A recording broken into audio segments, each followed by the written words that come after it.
harus tahu setiap hari Jumat sholat subuh itu melakukan sujud tilawah di Masjidil Haram dan Masjid Nabawi.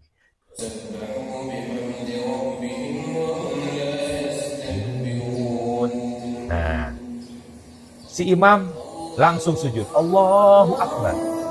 Tapi si makmum bingung. Pada ruku semuanya. Tuh lihat, apalagi yang pakai baju putih, ruku enggak, berdiri enggak, sujud enggak. Bingung kan? Ini berarti terjadi kekacauan di dalam berjamaah. Makmum semuanya melaksanakan ruku. Ada beberapa orang yang tahu bahwa itu ayat sajdah dan imam mengomando untuk sujud, langsung sujud. Nah, langsung berdiri lagi. Diteruskan ayat yang tadi, meneruskan sholatnya. Itu contoh yang pertama di Masjid Nabawi. Kemudian contoh yang kedua, ini di Masjidil Haram. Sama. Imam membaca ayat saja. Ayastakbirun. Allahu Akbar. Langsung sujud. Tapi banyak jamaah yang tidak tahu, malah ruku tuh.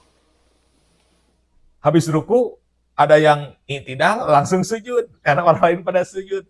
Yang bagian belakang masih ruku tuh. Malah ada yang tetap kekeh ruku tuh. Padahal langsung berdiri lagi, Allah, langsung berdiri lagi. Diteruskan ayat. Nah, video yang kedua, ini video yang ketiga. Ini lebih kacau lagi nih. Lebih kacau lagi nih. Di Masjidil Haram. Nah, Allahu Akbar, seharusnya sujud. Tapi para makmum di belakang tidak tahu bahwa imam itu bukan mengomando untuk ruku, tapi sujud. Karena itu ayat sajdah. Akhirnya kacau. Tuh.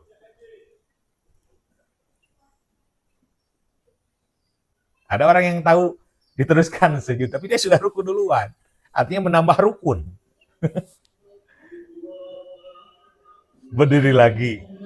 Hah? Kok diteruskan ayatnya? Akhirnya pada gini lagi, sudah pada gini. Nah, ini salah satu contoh saja. Di kita pun banyak.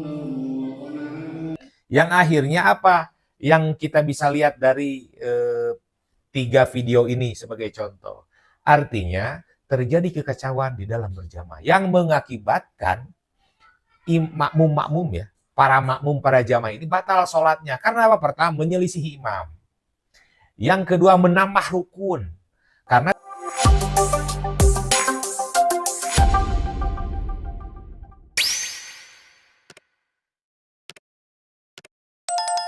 Bapak Ibu para jamaah sekalian, alhamdulillah kemarin kita sudah tuntas membahas terkait manasik haji. Dan kemarin juga sudah dijelaskan secara singkat terkait apa saja, ibadah-ibadah apa saja yang kita lakukan selama di sana, yang tidak ada hubungannya dengan ibadah haji dan umroh, namun sering kita lakukan.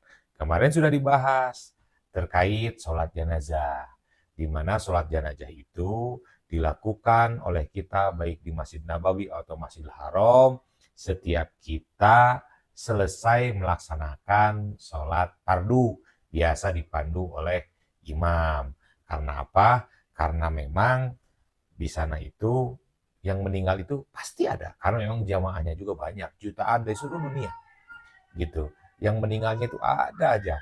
Setiap selesai fardu pasti kita dikomando untuk melaksanakan sholat jenazah. Nah, saat ini pun saya akan menjelaskan hal yang biasa kita lakukan selama di sana, walaupun tidak ada kaitannya dengan ibadah haji dan umroh. Namun tentu saja sebetulnya ini bukan hanya bisa kita lakukan selama di sana saja. Tapi setiap kita menemukan hal-hal yang menyunahkan atau yang mendorong kita melakukan hal ini, kita disunatkan juga untuk melakukan hal itu. Seperti di Indonesia ini, gitu ya. Apa itu? Yakni sujud tilawah. Apa itu sujud tilawah? Sujud tilawah itu ialah sujud yang kita lakukan tatkala kita mendengar atau membaca. Kita membaca atau mendengar orang lain yang membaca ayat sajdah. Kita membaca ayat sajdah, maka kita disunahkan untuk melakukan sujud tilawah. Kita mendengar orang lain membaca ayat sajdah, maka kita disunahkan untuk melakukan sujud tilawah. Nah, di Arab Saudi itu sudah menjadi tradisi setiap hari Jumat, sholat subuhnya itu rakaat pertama membaca ayat sajdah. Salah satunya ialah yang biasa dibacakan di sana itu surat As-Sajdah. Di surat As-Sajdah ini ayat 15-nya itu ialah ayat sajdahnya. Gitu. Jadi tatkala imam membaca surat yang ke-15 membaca surat As-Sajdah ayat ke-15, maka si imam itu melaksanakan sujud tilawah. Karena Rasul demikian. Disunahkan di Indonesia pun sama.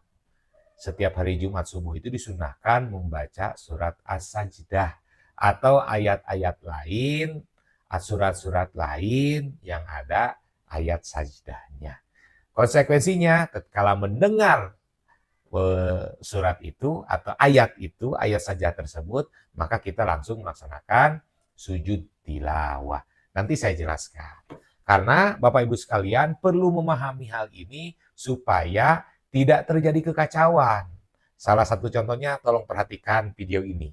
Saya putar videonya ya. Ini kejadian di Masjid Nabawi dulu, di Masjid Nabawi. Ini sholat subuh, video sholat subuh di Masjid Nabawi pada rakaat pertama. Imam membacakan ayat sajdah yang terdapat dalam surat As-Sajdah ayat ke-15.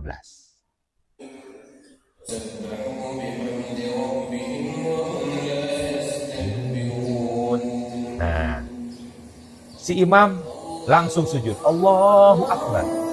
Tapi si makmum bingung. Pada ruku semuanya. Tuh lihat, apalagi yang pakai baju putih, ruku enggak, berdiri enggak, sujud enggak. Bingung kan? Ini berarti terjadi kekacauan di dalam berjamaah. Makmum semuanya melaksanakan ruku.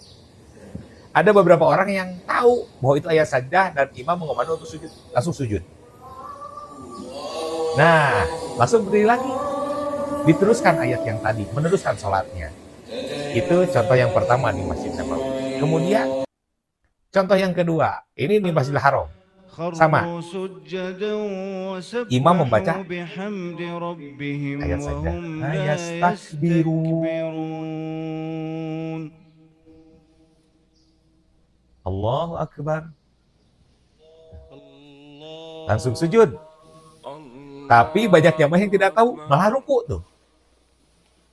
Habis ruku, ada yang i'tidal langsung sujud. Karena orang lain pada sujud. Yang bagian belakang masih ruku. Tuh. Malah ada yang tetap kekeh ruku tuh. Padahal langsung berdiri lagi. Allah, langsung berdiri lagi. Diteruskan ayat. Nah, ini video yang ketiga. Ini lebih kacau lagi nih. Lebih kacau lagi nih. Di Masjidil Haram. Nah, Allahu Akbar, seharusnya sujud. Tapi para makmum di belakang tidak tahu bahwa imam itu bukan mengomando untuk ruku, tapi sujud. Karena itu ayat sajdah. Akhirnya kacau. Tuh.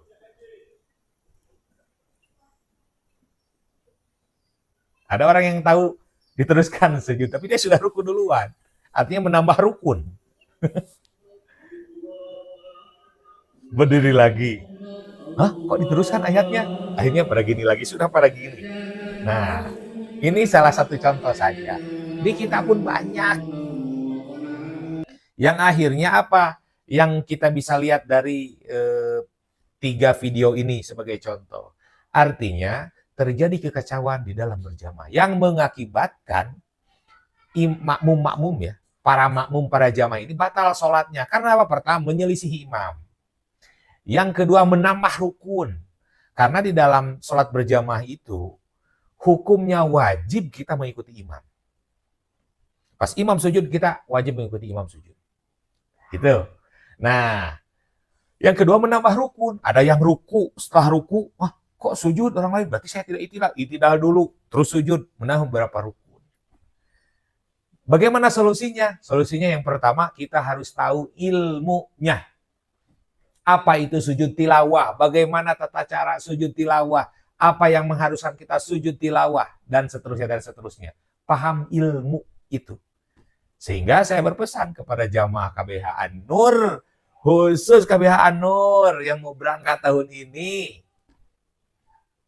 Jangan sampai terjadi di video seperti itu. Malu jika lulusan KBH An-Nur seperti itu. Harus tahu, setiap hari Jumat, sholat subuh itu melakukan sujud tilawah. Di Masjidil Haram dan Masjid Nabawi. Nah, maka akan saya jelaskan sujud tilawah itu. Nah ya, sujud tilawah itu hukumnya yang pertama itu hukumnya sunnah. Disclaimer dulu ya. Yang akan saya jelaskan ini ialah sujud tilawah menurut madhab Imam Syafi'i sebagai madhab mayoritas yang dianut oleh mayoritas penduduk Indonesia. Karena apa? Karena memang terjadi perbedaan. Mayoritas para ulama madhab hampir menyepakati. Mayoritas hampir seluruhnya, kebanyakan, mengatakan bahwa sujud tilawah itu hukumnya sunat. Akan tetapi Imam Hanafi dan para pengikutnya dan para ulama yang mengikuti madhab beliau menyatakan bahwa sujud tilawah itu hukumnya wajib.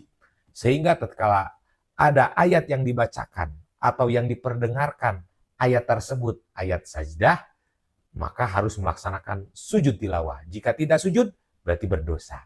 Nah, kalau pendapat Imam Syafi'i dan ulama-ulama mayoritas yang lain, itu mengatakan bahwa hukumnya hanya sunat saja.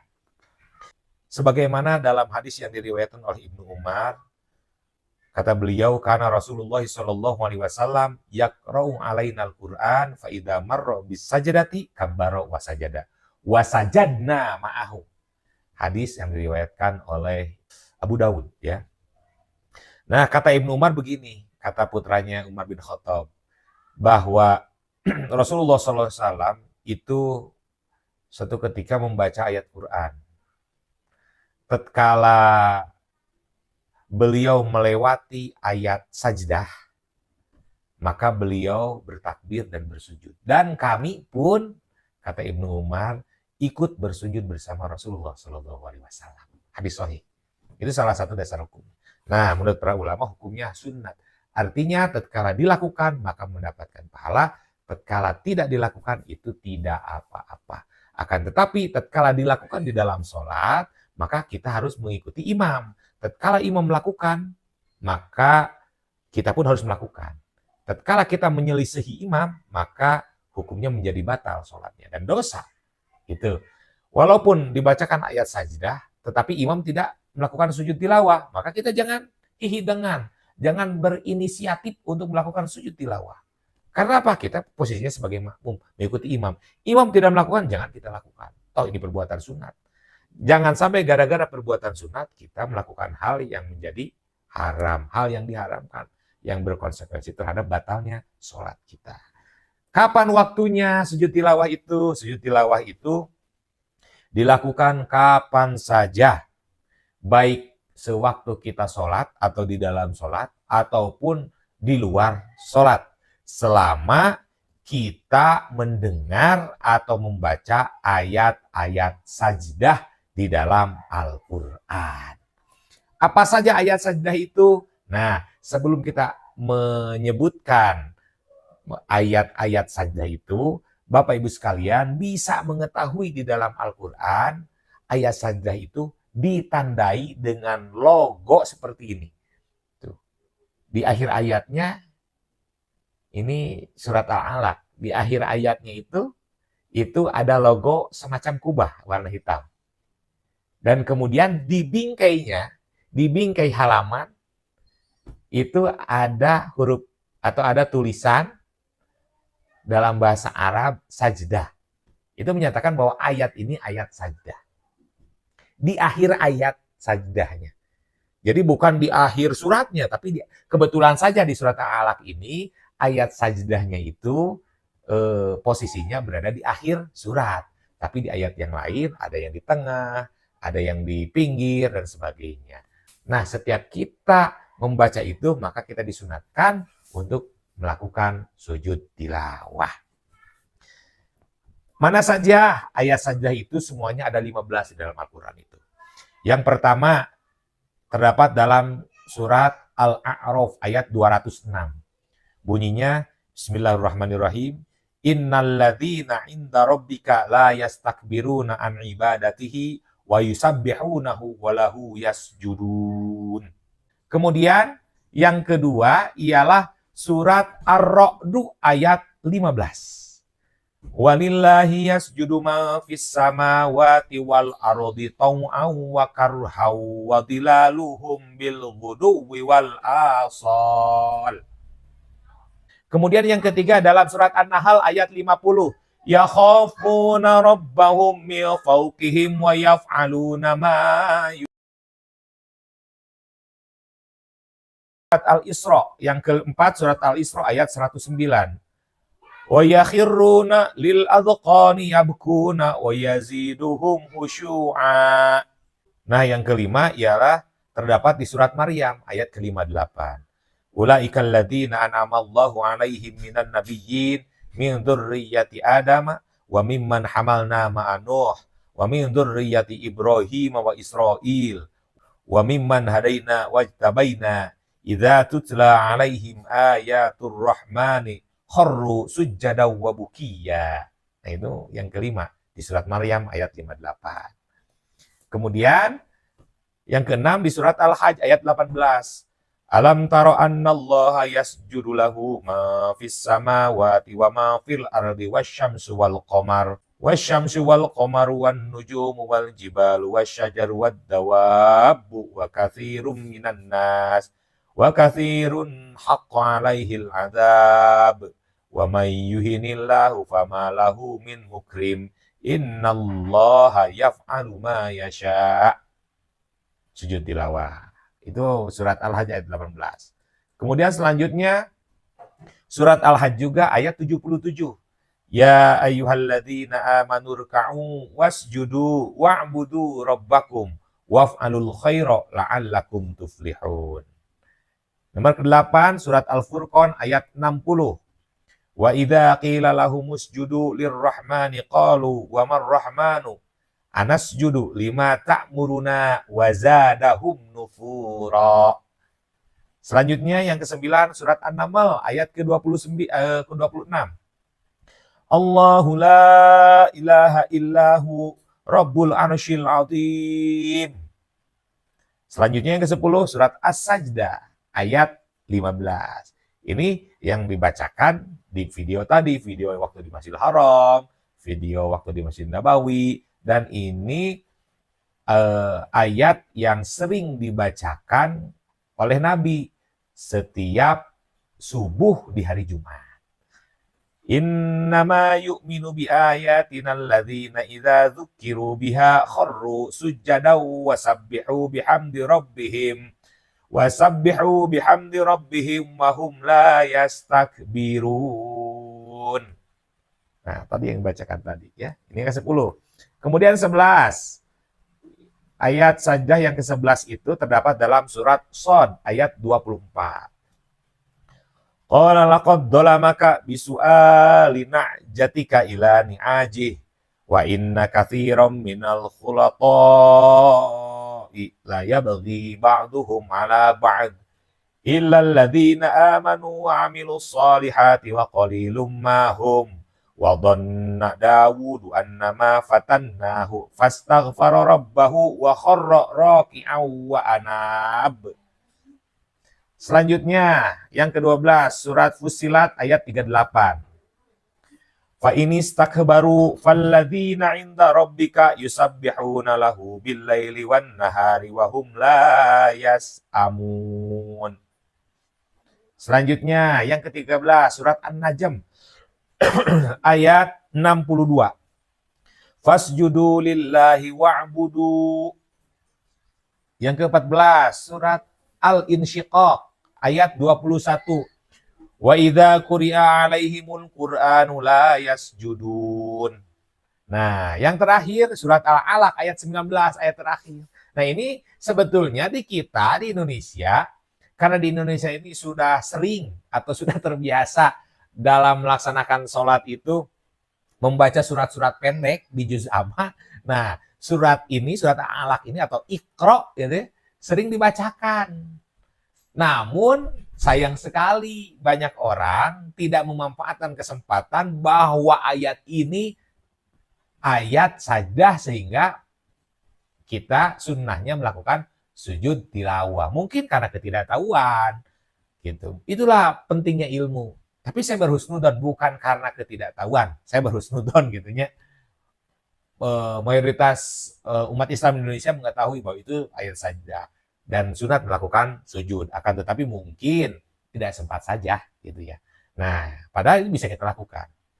Ayatnya kan awalnya Iqra bismi rabbikal ladzi khalaq. Di akhir ayatnya kalla la tuti'hu wasjud waqtarib. Nah, ini bisa. Setelah selesai membaca ayat ini, kita melakukan sujud tilawah. Itu ayat-ayat sajdah. Jadi ketika kita mendengar atau membaca salah satu dari 15 ayat itu, maka kita disunatkan untuk melakukan sujud tilawah.